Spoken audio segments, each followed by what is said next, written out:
મંડપામાં સંકલન બેઠક ધારાસભ્ય રજૂઆતનો મામલો સામે આવ્યો છે, જેમાં કમિશનર અરુણ મહેશ બાબુ સહિત અધિકારીઓ ઉપસ્થિત રહ્યા અને સયાજીગંજ એમએલએ કેયુર રોકડિયાની રજૂઆતનો આ મામલો સામે આવ્યો છે, જેમાં મનીષા વકીલ દ્વારા ગેરકાયદે બાંધકામ દૂર કરવાની માંગણી કરવામાં આવી હતી.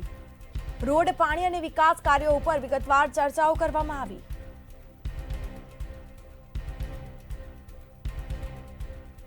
તો વિકાસ કાર્યો પર કોન્ટ્રાક્ટરની જવાબદારી નક્કી કરવામાં આવશે, જેમાં નવા રોડની ડિઝાઇનમાં શોલ્ડર ઉમેરવાનો પ્રસ્તાવ છે તે મૂકવામાં આવ્યો અને ગોત્રીમાં સ્પોર્ટ્સ સ્ટેડિયમ અંગે રજૂઆત કરવામાં આવી છે.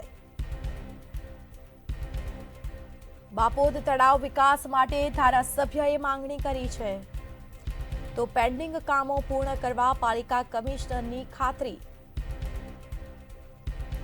પાલિકા કમિશનરે પેન્ડિંગ કામો પૂરા કરવા માટે ખાતરી આપી છે. મનપામાં સંકલન બેઠક ધારાસભ્ય રજૂઆતનો આ મામલો સામે આવ્યો છે, જેમાં કમિશનર અરુણ મહેશ બાબુ સહિત અધિકારીઓ છે તે ઉપસ્થિત રહ્યા હતા અને સયાજીગંજ એમએલએ કેયુર રોકડિયાની રજૂઆતનો આ મામલો સામે આવ્યો છે, જેમાં મનીષા વકીલ દ્વારા ગેરકાયદે બાંધકામ દૂર કરવાની માંગણી કરવામાં આવી હતી.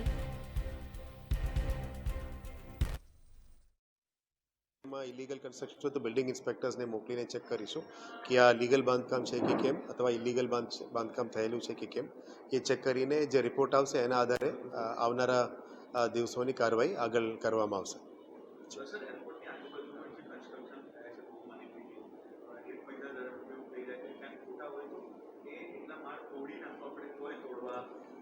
નહીં, આમાં ફનલ લાઇન જોતા હોય છે.